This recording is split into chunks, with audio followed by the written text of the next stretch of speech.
નમસ્કાર દોસ્તો, યુવા 21 ચેનલમાં આપ સર્વેનું સ્વાગત છે. આજે હું તમારી સમક્ષ જે ટોપિક લઈને આવ્યો છે, ટોપિકનું નામ છે ઇન્ડિયન ક્રિકેટ ટીમના જે કોચ કોણ હોવા જોઈએ અને કોની કોની સંભાવનાઓ છે અને કોણ સૌથી અત્યારે ટોચ પર છે કે જેની સંભાવનાઓ છે કે ભારતીય ક્રિકેટ ટીમના કોચ બને.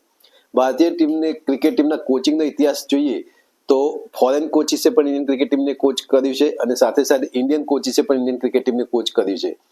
હું 3-4 કોચિસની જે વાત કરું છું, જે ફોરેન કોચિસ જે રહી ચૂક્યા છે, એમાં જ્હોન રાઇટનો આઉટસ્ટેન્ડિંગ ટ્રેક રેકોર્ડ રહી ચૂક્યો છે સૌરવ ગાંગુલીની કેપ્ટનશીપના અંડરમાં. સાથે સાથે આપણા બીજા ગ્રેગ ચેપલ આવ્યા હતા ઇન્ડિયન કોચ તરીકે, અને ક્યાંક ને ક્યાંક એમનો જે ઓસ્ટ્રેલિયન એટીટ્યુડ હતો જે ઇન્ડિયન ક્રિકેટ ટીમને બહુ ફાવ્યો ન હતું. એના પછી ઇન્ડિયન ક્રિકેટ ટીમમાં ફોરેન કોચ તરીકે ગેરી કર્સ્ટન આવ્યા અને ગેરી કર્સ્ટને ઇન્ડિયન ક્રિકેટ ટીમને જે વર્લ્ડ કપ જે છે 2011નું એ જીતાડ્યું. એના પછી ડંકન ફ્લેચર પણ ઇન્ડિયન કોચ તરીકે આવ્યા. રિસન્ટ જે કોચિસની સ્ટોરી છે હું તમારી સમક્ષ કહી રહ્યો છું. અને ડંકન ફ્લેચરની કોચિંગના અંડરમાં 2013માં જે ઇન્ડિયન ક્રિકેટ ટીમ છે એ ચેમ્પિયન્સ ટ્રોફી પણ જીતી.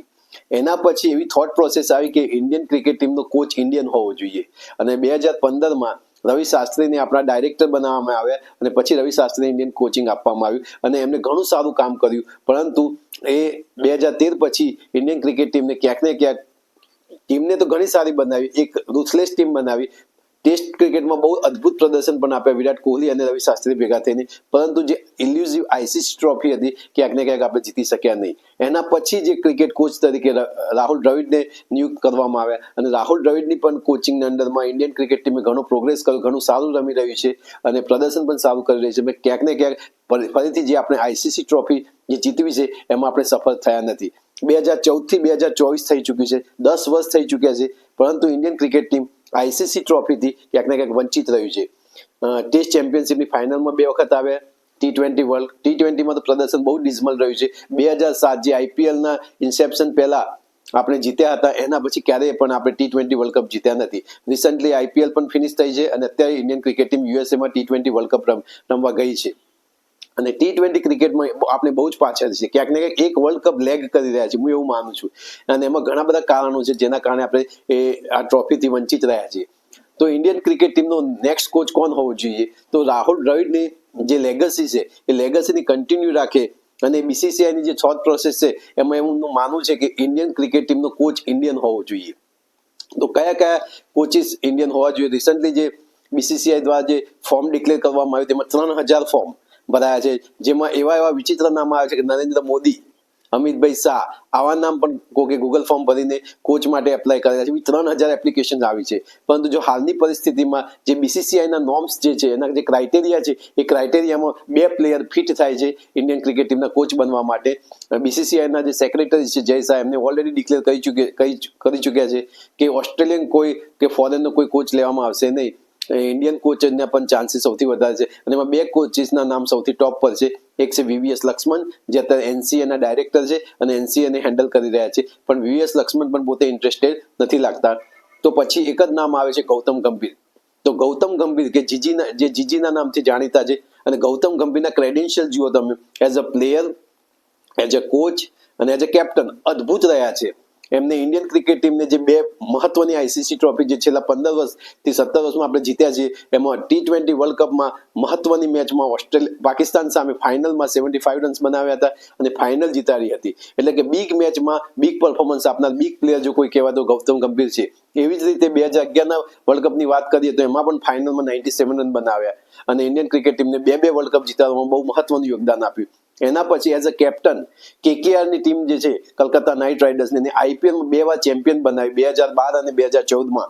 અને પછી એ મેન્ટર રહ્યા, કોચ રહ્યા આપણે એલએસજીના, જેમાં એમને 2 વખત જે નવી જે રૂકી ટીમ હતી એલએસજી, એને પ્લેઓફ સુધી પહોંચાડી અને આ વર્ષે એમને ફરીથી કેકેઆરના મેન્ટર તરીકે આવ્યા અને કેકેઆરની ટીમને ફરીથી ગેલ્વેનાઇઝ કરી. જે ટીમ 10 વર્ષથી જીતતી નહોતી, 2014 પછી કેકેઆર બહુ જ પાછળ હતી અને એ સેમ પ્લેયર હતા, લગભગ જે કોર ગ્રુપ હતું એ સેમ હતું, છતાં પણ કેકેઆરની ટીમ જીતતી નહોતી. ચંદ્રકાંત પંડિત જેવા મહાન કોચ કે જેમને 7 રણજી ટ્રોફી જીતાડી છે, એ કોચ પણ ગઈ સાલ આવ્યા પણ છતાં પણ એ જીતાડી ના શક્યા. અને પછી શાહરૂખ ખાને ગૌતમ ગંભીરને બ્લેન્ક ચેક આપ્યો અને ગંભીરને એક જ વાત કહી કે make it or break it, it's your team. અને આટલું જ કહીને શાહરૂખ ખાને કેકેઆરની ટીમ ફરીથી ગૌતમ ગંભીરને આપ્યું અને ગૌતમ ગંભીરે બહુ પેરાડાઇમ ચેન્જ લીધા, એવા ચેન્જીસ કર્યા, માઇન્યુટ ચેન્જીસ કર્યા ટીમમાં.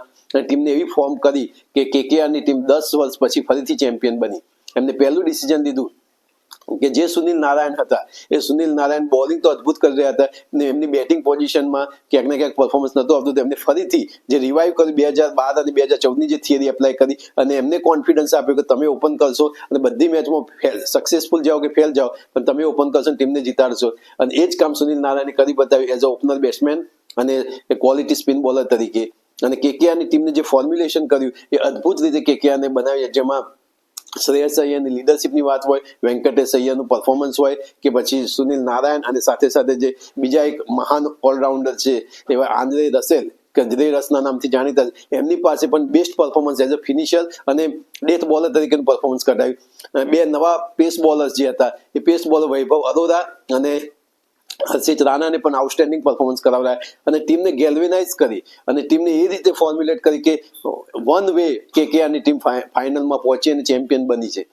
અને એમાં લીડરશિપની વાત કરું તો ગૌતમ ગંભીરનું એક સ્ટેટમેન્ટ છે કે ઇન્ડિવિડ્યુઅલ મેટર નથી કરતા, ટીમ મેટર કરે છે. અને નાના નાના પરફોર્મન્સીસ જે છે, જેમને નાના નાના જે કોન્ટ્રીબ્યુશન્સ આપ્યા છે એવા લોકોને પણ એપ્રિશિએટ કરવા જોઈએ. અને લોકોને જે કેપ્ટનની સાથે સાથે આખી ટીમનું પરફોર્મન્સ મેટર કરે છે, એક એક પ્લેયરનું પરફોર્મન્સ મેટર કરે છે. અને એક સર્વન્ટ લીડરશિપ અને એક એગ્રેસિવ લીડરશિપનું એક્સ્ટ્રા ઓર્ડિનરી એક્ઝામ્પલ ગૌતમ ગંભીરે આપ્યું અને દરેક પ્લેયરમાંથી શ્રેષ્ઠ કઢાવ્યું. અને ગૌતમ ગંભીરની ખાસિયત છે કે ગૌતમ ગંભીર ક્યારેય ઇન્ડિવિડ્યુઅલ પરફોર્મન્સની વાત નથી કરતા. ગૌતમ ગંભીર હંમેશા કહે છે કે ટીમ કાં તો ટીમ જીતે છે કાં તો ટીમ હારે છે અને બધાનું કોન્ટ્રીબ્યુશન હોય છે. ઘણી વખત મહેન્દ્રસિંહ ધોની અને વિરાટ કોહલીને ક્રિટિસાઇઝ કરતા પણ દેખાય છે કે એમને એક જ વાત છે કે તમે ગમે તેટલા રન બનાવો પરંતુ જો તમારો એ રન્સ જે છે એ ટ્રોફીમાં ટ્રાન્સલેટ ના થાય તો કોઈ મતલબ રહેતો નથી. અને ક્યારે કોઈ વ્યક્તિ જીતતો નહીં, કાં તો ટીમ જીતે છે કાં તો ટીમ હારે છે. અને એમનું એ પણ માનવું છે કે બેટર્સ જે છે એ મેચિસ જીતાડે છે પણ બોલર્સ જે છે એ ચેમ્પિયન બનાવે છે. એટલે એક ટીમ એફર્ટ છે. અને બીજું એ પણ માને છે કે માત્ર ટોપ ઓર્ડરના બેટ્સમેન મોટા સ્કોર કરે છે પરંતુ જ્યારે ટીમને જરૂર પડે ત્યારે ફિનિશરનો રોલ પણ એટલો મહત્વનો હોય છે અને નાના નાના કોન્ટ્રીબ્યુશન પણ મેટર કરે છે. જેમ કે કેકેઆરની ટીમમાં તમે જુઓ તો રમનદીપ સિંહ જેના નાના નાના કોન્ટ્રીબ્યુશન છે પણ જ્યારે કેકેઆરની જરૂર પડે ત્યારે આઉટસ્ટેન્ડિંગ પરફોર્મન્સીસ આપ્યા છે. નીતિશ રાણાની વાત કરો કે પછી તમે વેંકટેશ અય્યરની વાત કરો કે આંદ્રે રસલની વાત કરો કે વરુણ ચક્રવર્તી, કે જે તમે રેકોર્ડ જોશો આઈપીએલમાં તો કોઈ પ્લેયર ટોપ 5માં પરફોર્મન્સીસમાં નથી પણ બધાના કોન્ટ્રીબ્યુશન છે.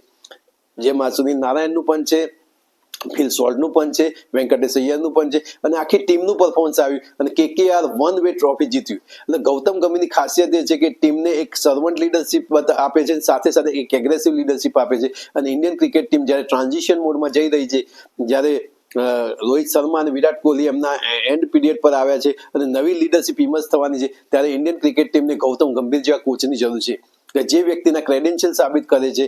અને એક તમે નેશનલિસ્ટની જે વાત કરો તો નેશનલિસ્ટ એપ્રોચ એટલે કે એગ્રેસિવ એપ્રોચ જે છે એ ગૌતમ ગંભીરમાં દેખાય છે. અને જો ગૌતમ ગંભીર ઇન્ડિયન ક્રિકેટ ટીમના કોચ બને, હા એમના થોડા એગ્રેસિવ નેચર અને આઉટસ્પોકન છે એ ઘણા લોકો એમને એ રીતે સહન કરવા કે એમને શું કહેવાય કે એમને એપ્રોચ કરવા એ થોડા ચેલેન્જિંગ તો રહેશે પરંતુ જે એમની ઓવરઓલ ક્વોલિટી જે છે ગૌતમ ગંભીરની એ આઉટસ્ટેન્ડિંગ છે, એમના ક્રાઇટેરિયા આઉટસ્ટેન્ડિંગ છે. અને ઇન્ડિયન ક્રિકેટ ટીમની હાલમાં ગૌતમ ગંભીર જેવા એગ્રેસિવ અને ઓસ્ટ્રેલિયન એટીટ્યુડ જે છે એ ઓસ્ટ્રેલિયન એટીટ્યુડ કોઈ ઇન્ડિયનમાં કોઈ દેખાતો હોય તો એ ગૌતમ ગંભીરમાં દેખાય છે. અને જો ગૌતમ ગંભીર ઇન્ડિયન ક્રિકેટ ટીમના કોચ બને તો મને વિશ્વાસ છે કે આ ટીમ ઘણી આગળ જાય છે અને જે 10 વર્ષથી આપણે આઈસીસી ટ્રોફી નથી જીતી શક્યા એ ટ્રોફીને જીતાડવા માટે બહુ મહત્વનો રોલ પ્લે કરે. પરંતુ ગૌતમ ગંભીરને જ્યારે કોચ બનાવો તો એમને ફ્રી હેન્ડ આપવા જરૂરી છે કારણ કે કોચની જે સોચ જે છે ટીમને ટોચ પર પહોંચાડે છે અને કોચની જે પહોંચ હોય છે એ પણ પહોંચ પણ ટીમને ટોચ પર પહોંચાડવાની હોય છે. અને કોઈ પણ પ્લેયરને બેક કરે તેને સપોર્ટ કરવાની તાકાત ગૌતમ ગંભીરમાં છે. એટલે જો ગૌતમ ગંભીરને ફ્રી હેન્ડ આપવામાં આવે